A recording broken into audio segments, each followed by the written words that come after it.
Hello guys, welcome back to Touchlighter channel. In this video we'll be looking at how to change a movie's aspect ratio and increase volume in VLC media player on your computer. Now this is only for those who are using their computer to play a movie.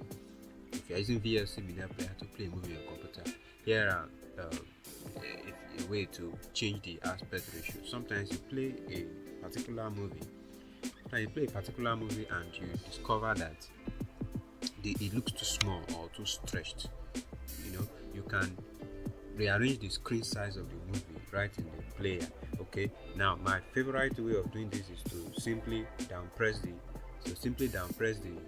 the letter A, the A button on my keyboard repeatedly to change it to the screen size I want. So if you go back to the movie and click on play, then you press the A button, the aspect ratio, VLC media player on your computer, you down press the A button repeatedly.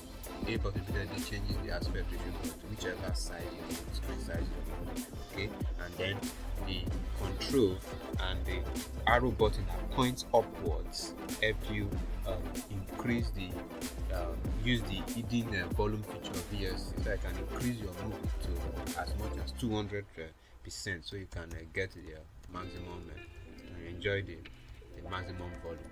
Okay, so that's all for now. Thank you for listening, and thank you for watching, and we enjoy you to subscribe to our channel for more hacks and tips Thank you, and bye for now.